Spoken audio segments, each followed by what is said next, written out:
Alright, like I said, I'm moving a little bit fast, but that's because I now know that the villain is there, and all I want to do is find the villain and defeat him. I don't think there's much left here for me to do, so I just want to defeat the villain as soon as possible.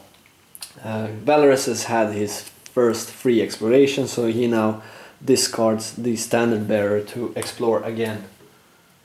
So here we go. That's a mercenary. Just a monster, basically. Well, it is just a monster. And the difficulty to defeat him is increased by the adventure deck number, and we have a B here, not a number, so nothing happens. And it's check to defeat combat 10. And I'm wondering, I have this longsword still, but I'm wondering if I should try the shock longbow. This weapon here, you can only use one of the weapons, so I have to choose one of these. This is a D8 plus a D8 plus 1. This, on the other hand, is a D10 with a plus 2 modifier in D8. Yeah, this is better. So let's do that. I'm wondering if that's enough. Revealing this card, the longsword, gives us a D10 with a plus 2 modifier, which is his melee die, and then an additional D8. So we have to roll 8. Combined roll of 8 on these two. It's a little bit risky, actually. Sadly, this is just a monster, not a... Yeah. I will choose to discard this as well, adding a D6 as well. I don't want to take any damage here. Even though it will only discard this shock longbow, but that would mean that I will be left without any weapons, and that's not that good. So let's do that. We roll here, we need 8. And oh my god, that's not enough. 1, 1 and 3, that's 5. So yeah, even with those 3 dice, we were not able to defeat this monster. The longsword is recharged because of his special ability, so we don't have to discard that. But we now take damage, and the amount of damage you take is the value that you need to check, or the value that you need to get up to defeat the monster. So in this case 10 minus the value that you rolled, which is 5. So 10 minus 5, I don't know if the modifiers apply, I think they do. So if we apply the plus 2 modifier, that's 7, so 10 minus 7 is 3, I take 3 damage. And the way you take damage is you discard cards in your hand. I only have 1 card in my hand, so I can only discard this one. You don't have to discard more cards. So I have to discard this now, and this is a forced discard, so I cannot recharge this weapon. And this monster gets reshuffled into the location deck, and additionally, because of this city gate special ability, if you fail a combat check, shuffle a random monster from the box into the location deck. So let's do that as well. So we now have to shuffle the monster deck here in the box. And I don't think you get to see what monster this is. I just take this one, put the mercenary here as well, and then put them both in the deck here. This is now getting to be a little bit dangerous. Now we have to shuffle these. Hopefully we can find the henchman or the villain here instead of finding these monsters again. So we don't have to keep on adding these if we are unsuccessful in our rolls. And now you see why it's a little bit risky to rush. It kind of looked like I was safe. I am halfway through the Blessings deck, so I have quite a lot of turns left, but the problem is now that Valorous has to end his turn. He has no other cards, so now he has to draw up to his hand limit, and these are these 4 cards. So now he only has 2 cards left here. What I have to do now is I have to be extremely safe and heal him either with Kyra or move to the apothecary, which is probably the better option. So he will have to move to the apothecary next turn to try to heal himself. And we have to let Kyra and Sione have a go at trying to defeat the villain. So this is his hand, because he gets to recharge his weapons. Obviously there's going to be some weapons at the bottom of the deck, so that's not a big deal. We have the longsword, the returning throwing axe, and the wooden shield together with the thieves tools. So those are okay cards, but like I said, he only has 2 cards left, and if he were to draw his entire deck, and then if he has to draw another card, he's dead. Have to be a little bit careful about that. On the other hand, it doesn't really matter that much now. In the beginning, if he were to die, I would just replace him with a paladin, or replace him with himself, because he only has base game cards in his deck, so he will not lose that much from actually dying. I think that's fine. I don't have to reset his deck to his starting cards, which were a little bit more janky than the deck he has right now. But that was his turn. We now have to move on, and we get to Sione, and she flips over another blessing. She could try and find some stuff over there, but we know that the villain is here, so there is no point in actually trying to do anything there. And since she's the only person at that location, I cannot move here and try to find the villain, because if I do, the villain escapes to the village house, so that's just pointless. So I think I have to be a little bit safe here as well, so she will just move to the apothecary. Let's take a look at this so we remember it for the next turns here, because I will be spending some turns healing here. But this says, at this location, if you did not explore, after you reset your hand, you may shuffle the top 1d6 cards from your discard pile into your deck. So that's what we will be doing. She will not explore, she will not do anything. Her hand already has 6 cards. I don't have to do anything. I could discard, but then I just shuffle these back in, so that's there's no point in doing that. I want to heal her. So let's just roll a d6 and see how many cards we get to shuffle in here. It's important to not try and not shuffle this. If you shouldn't shuffle the discard piles at all, unless it specifically says to take random cards. Then you have to shuffle to be able to take random cards. This is because the cards that you discard here are assumed to be pretty bad cards, so when you heal you don't get your best cards. That's why Kyra has an edge here, because when she heals she takes random cards. So if you have a bunch of jank on top, she still has a chance at giving you back some of your better cards. So it's better to use Kyra than using these random healing locations, but I think for this specific situation here, I think it's fine to just use some random, because I just want to have some buffer with my characters. I don't actually need any specific cards. I know the villain is there, I just have to be patient and go through that deck before my blessing deck is depleted. So let's roll here. 1, so we get to shuffle in. Is it only 1d6? Yeah, 1d6, only the sage. So that was a little bit unfortunate. So only the sage gets shuffled back in, and she now has 6 cards here, so I think she's fine, but yeah. Move on. Kyra, she does the same, since she's also close to death here. She moves there and utilizes this free heal, so let's see. 5, so that's great. She gets to take 5. 1, 2, 3, 4, 5. So that's good, because now we shuffle back 4 cards with the divine trait, which is great. Now she can heal them better than if they were to just stand there at the apothecary. This is the bonus that you get from having those locations.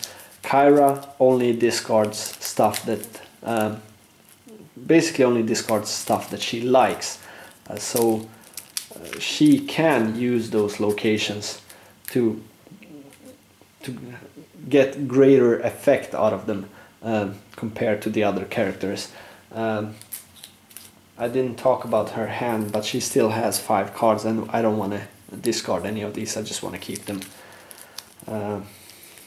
We can use this elf to try and see what the top card is over there later on, but we will do that when we come to that part. Then we get to Valorous, flips over another blessing, and he has to do this as well because he's so low at has so few cards left, only 2. So let's see, that's 4, so that's great. So now he gets 4 cards back, one of them a blessing and a spyglass, which is great. The spyglass is pretty good to be able to go through that deck and see what we have on top, so we can use the best character for the job. Alright, so that was that. Then we move to the next turn, which is Sione, and I think Sione will just she will just move here and not do anything at this location. I don't want to have to discard stuff or fight some monsters unnecessarily, so she just moves there. And then it's Kyra's turn, and I think Kyra will use her special. Will she do that? Yeah, she uses her special ability. Well, maybe not. She only has 1 of these blessings, and this might come in handy. On the other hand, her deck is quite stacked, so I think I will be doing this anyway. She reveals this blessing to heal Valorous here, so she rolls a d4 with a +1 modifier, tries to heal him. It's a 1, so only 2 random cards are healed back, but that's fine. Let's see. It's this, and let's take this one. Alright. So we are now healed again, or decently healed compared to the situation we were in just a few turns ago. So there we go. Moving on, it's Valorous, and we are now steadily approaching the end of the blessings deck here. And I just remembered that the holy candle is from the burnt offerings, I think. So she does not have the holy candle. I cannot reset some of the cards up there. So this is it. These are the only turns we have, and it's like 7 or 8 turns. So we have to be a little bit more swift here.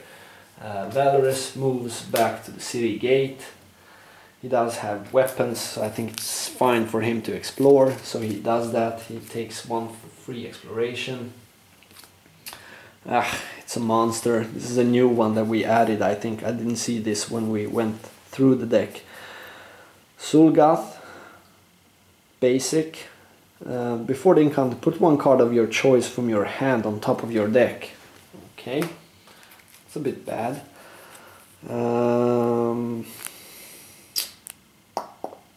This will be... I will take the returning throwing axe, putting up here. Check to defeat 9. I will reveal my longsword, giving me my melee die, which is a d10 with a +2 modifier. It's that plus a d8. There we have those 2. And I think that's good enough. I need a combined roll of 7 here. I have to gamble a little bit. I cannot use blessings on these guys. I have to keep the blessings for the villain. So let's just gamble. I need a combined roll of 7 here. That's good enough. It's a 9 and a 4. So that's 13. So we get to keep our all of our cards. This is now defeated and nothing else happens there. He doesn't have anything else to keep on exploring, so we just draw up to our hand limit, which is our returning throwing axe again, and we move on. So now we have Sione, and once again she will just stand there, and I should have probably moved, well actually I couldn't do that. So yeah, she just stands there, does nothing. She doesn't have to draw because she hasn't used anything. Maybe it's better if Sione actually does this, but I think this is fine. I think Kyra will move here and then Sione can move there and attempt to go through this location together with Valorous. So we move on. It's now Kyra's turn, and I have to be a little bit more careful now because, like I said, not that many turns left. Kyra moves here, and let's see, can she do... Well, I forgot to draw up to her hand limit last time. Should have done that, so we should have this half plate here. What she will do, she will just stand here, and she will discard. Yeah.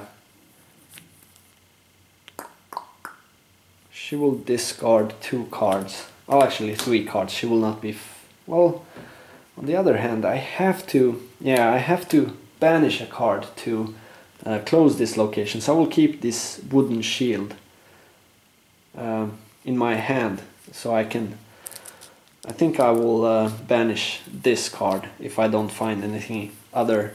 any other card that I don't really want. So she will draw 2 new cards here. Blessing of the Gods and a mace. Alright, fine. So she just stands there. Moving on. Another Blessing of Iomede here.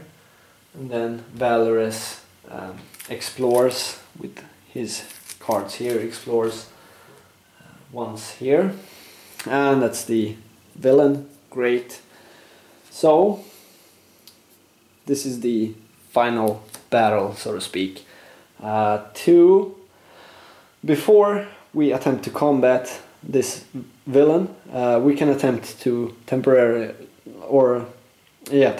close this location, and to do that we have to banish a card. So either Kyra or Sione can do this. Let's see. Yeah, let's banish this Detect Magic. This is not something we will be keeping anyway, and we have 2 of these in our character pool. So let's just banish this Detect Magic. This now goes back to the box here. So this is now temporarily closed, so the villain cannot escape here. He is cornered here at the city gates, so Valorous will now have a go at him. And Valorous will be revealing the longsword, getting a D10, his melee die, which is a D10 plus 2 modifier, plus an additional D8, and he will be discarding this to add a D6, and since this is Valorous, he gets to recharge this automatically. On top of that, just to seal the deal here, Kyra will add a Blessing, adding another D10 to the mix, and Sione will also add a Blessing. Let's see, I discarded the Blessing to the wrong discard pile. Doesn't really matter right now. Well, it could matter if I'm really unsuccessful in my rolling here. So Sione also adds a D10, but I don't have an additional D10 here, so we'll just keep in mind that these are the dice that I have plus an additional D10 if I were to not be successful here. So I have 3 D10s, a D8 and a D6. This is quite an overkill for this guy. Let's just have a look at him before we roll. Pillbog Potiger, Human Alchemist.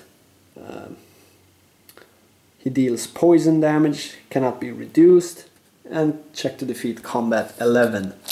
Quite an ugly dude here. I think he's been sipping some hemlock or something in his alchemy lab there. So we need 11, but because of our +2 modifier we only need a 9, and we have 5 dice here. Quite good dice as well, so let's see. And not that great of a roll actually. 8, a 1, a 1 and a 4. So only a roll of 14 with these 4 dice, but like I said, we have 1 extra dice that I haven't rolled, plus a +2 modifier, so that's good enough. That's 16 with just these dice and then another d10. So the villain is defeated and we have won this scenario, which is great. I did seal or temporarily close that location, so he has nowhere to run. He is now immediately defeated.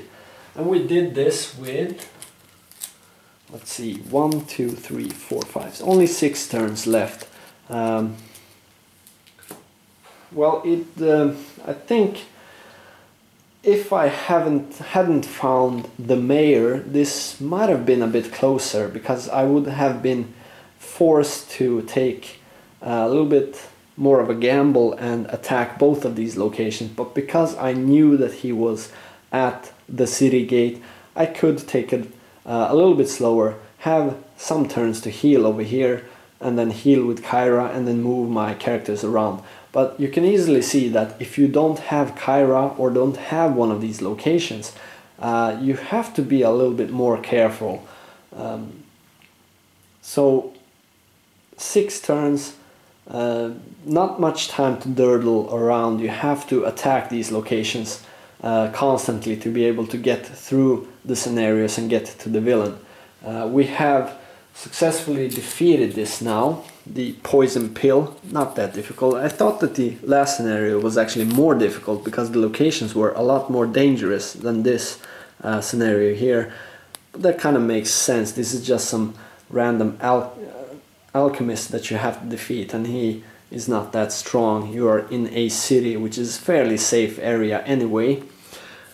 And the reward, each character draws a random weapon from the box.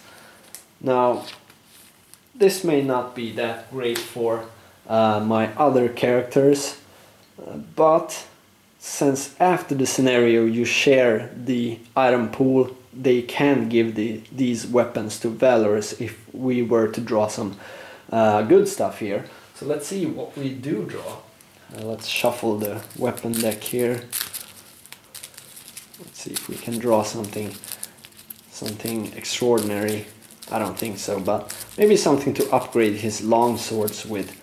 I do think the longswords are really powerful anyway, so it has to be something with a +1 on it. Some melee, good melee weapons. So let's see, for Valorous he gets a flaming mace +1. This is actually good for Kyra. Great. It's a mace, melee, bludgeoning, magic. For your combat check, reveal this to roll strength or melee +1d8 with a +1 modifier. You may additionally discard to add another 1d4 with a fire trait. This is good. Great weapon for Kyra. So that's Valorous random weapon. And then for Sione, a battle axe. Damn, I'm kind of lucky here, I think. Axe, melee, slashing, elite. Combat, strength or melee +1d6. Discard to add another d8. And then you have to be proficient in weapons. But this is a good weapon for Valorous, so we can give that to him later on. And then for Kyra, she gets a heavy crossbow, another good weapon. Combat check, well, it's a bow, ranged, piercing, two-handed. For a combat check, reveal this to roll dexterity or range die plus a d10. If you are proficient, you may discard to add another d4. So this is a decent weapon, I guess. Not that great, but the flaming mace and the battle axe are awesome. And I think I will be exchanging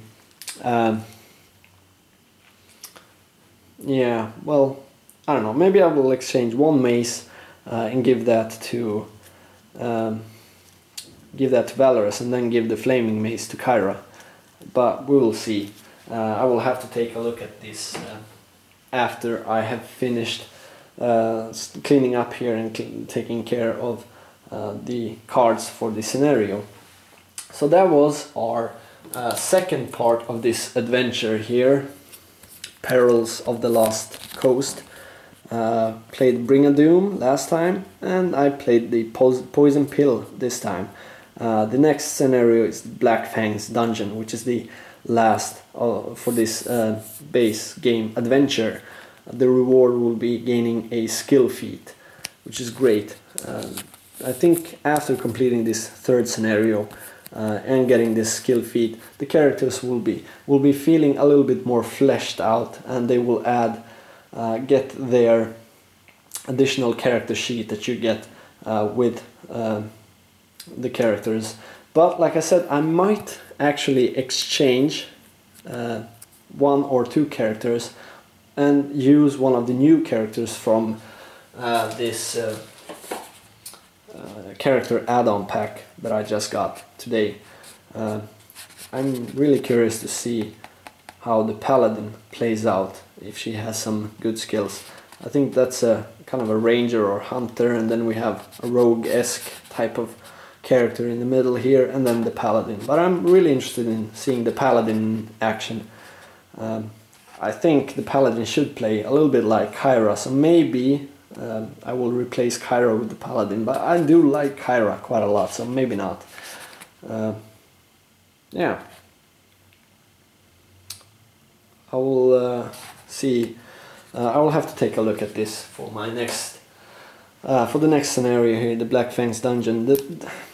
They are getting a little bit more powerful now, the characters, so maybe I should keep these three and keep going with them. They are working quite well for me. Great support in Kyra, great attack with Sione, and Valorous is just all around great at combat and also at various checks. He's a pretty versatile character actually, for a warrior-esque or fighter type of character. He's fairly versatile. He doesn't have all that bad stats. Only the wisdom stat is pretty bad for him, but the rest are acceptable. So that's a breath of fresh air from the dumb berserker guys that pretty much only can fight in combat and don't have any dexterity or intelligence rolls for the rest of the game.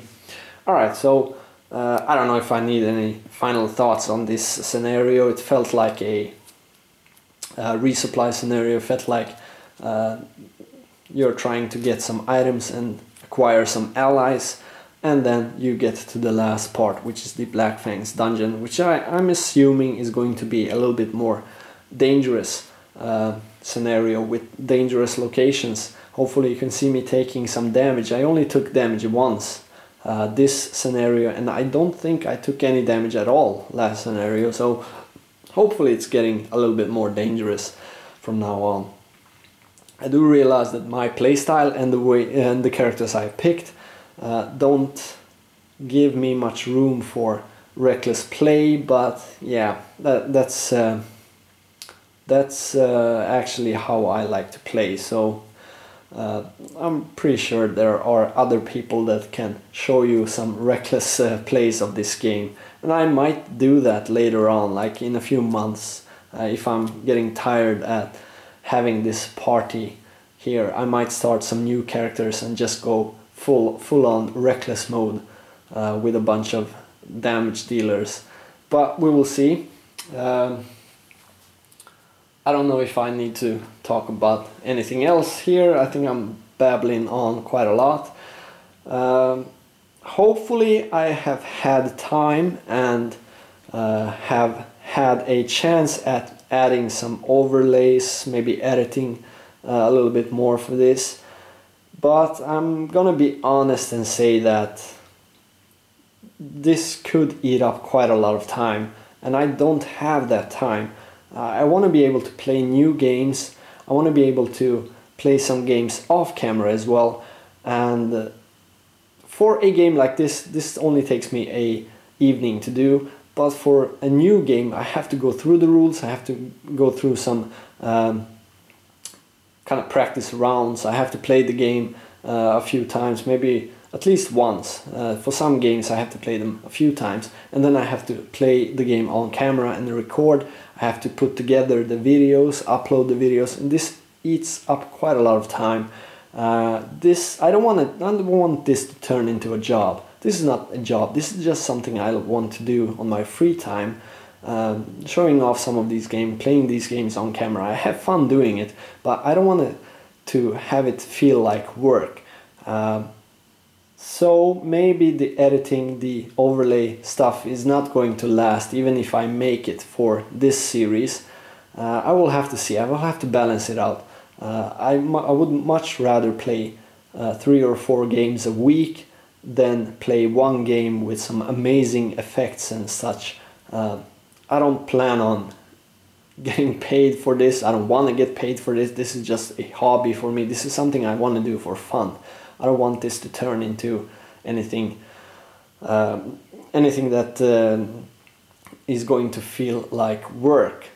So yeah, we will see about the editing and such. Hopefully I can do some small editing and make both the channel and maybe these series look a little bit more acceptable. Maybe make some rudimentary intro and outro and add maybe some effects like some overlays and such, but nothing too fancy, nothing that will eat up my entire free time, because I think that will just burn me out too fast, and I will not be willing to spend that much time on this. I have some other things that I like to do. I like to read a lot, I like to play Magic the Gathering quite a lot. I like to watch Magic the Gathering videos and coverage and such as well, so I don't have that much free time left over for board games, and I don't want all of that time to be taken up by me editing stuff.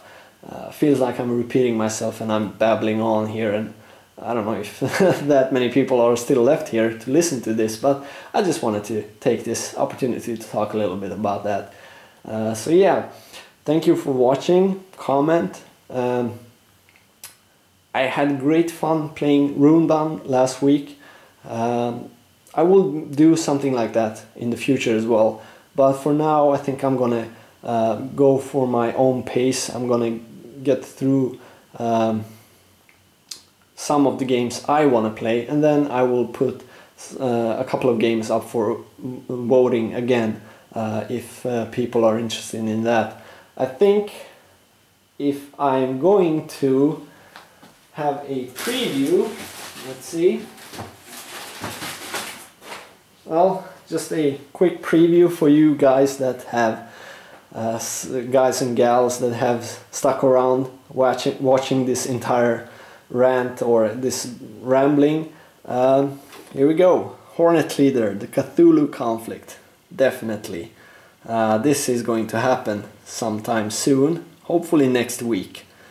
I looked through the artwork and such. I just love this. This looks so much fun. So yeah, just a quick preview here for you, the people that have stuck around for this entire playthrough. Hornet Leader, the Cthulhu conflict, coming up hopefully next week. I did buy Tales of Arabian Nights today. I found a copy. Finally, I've been looking for that game for quite some time now, and I finally found a copy online at a store. So I got that today with my character add-on for this Pathfinder game here as well. And I have also received my Lord of the Rings game, and I couldn't resist, and I bought the Khazad-dûm expansion immediately, even without playing the game. I thought if I liked the game, I would definitely buy the Khazad-dûm expansion, so I just did it anyway. This is the only expansion I really wanted to have, because I love the thematic or the theme behind this. I love the location and such. So yeah, this is also another preview. hopefully in 2 weeks or maybe next week, depending on how well the Cthulhu Conflict test round goes, because people have said, or I've read comments that the Cthulhu Conflict is much more difficult than Hornet Leader, and I'm already terrible at Hornet Leader, so it may be a recipe for disaster. So either Cthulhu Conflict or Lord of the Rings next week, and then Tales of Arabian Nights pretty soon after that. In the meanwhile, as soon as I get some free time, I will make another scenario playthrough of Pathfinder, going for the Black Fangs dungeon. Like I said, this only takes me an evening, so this is a safe game to pull out and play, because I can do this in one evening. Alright, so I'm gonna finish this now before I ramble on for a few hours after this. So thanks for watching once again. Hope to see you next week.